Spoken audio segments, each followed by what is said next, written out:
Merci beaucoup, Cara. L'enseignement, c'est plutôt du positif, dans la mesure où on gagne un match de préparation, où on a eu quand même 10 jours où l'intensité a été très haute, où en réalité, ce match de préparation rentrait dans la préparation. Parce que ce qui est important pour nous, c'est le match quand même contre la Gambie. Donc l'objectif aujourd'hui avec mon staff, c'était de faire participer tout le monde, donner du temps de jeu à tout le monde. C'est ce qu'on a fait aujourd'hui. Mais j'ai beaucoup aimé l'attitude, les comportements, même si effectivement je pense que sur ce match-là, on aurait pu quand même marquer beaucoup plus qu'un but.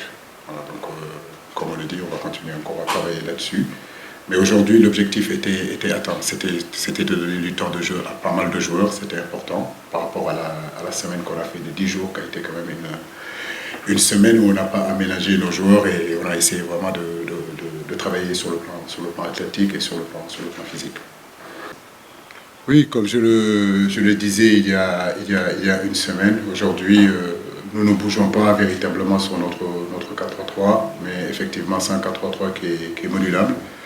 Comme vous le savez, le match contre le Cameroun, Crépin était plus à l'extérieur. Et si vous vous rappelez, c'était Pape Matar Sarr qui était un petit peu à côté. Aujourd'hui, c'était Ismaïla qui était à l'intérieur du jeu. Donc aujourd'hui, on a décidé de faire autrement, c'est-à-dire d'amener Crépin à l'intérieur du jeu et de laisser Ismaïla Sarr dans son poste de prédilection où il est capable de percuter, où il est capable d'apporter des centres. Mais en réalité, je veux dire, c'est un système que les garçons comprennent. On est en train d'y travailler depuis le début de la semaine. On a joué ainsi contre l'Algérie.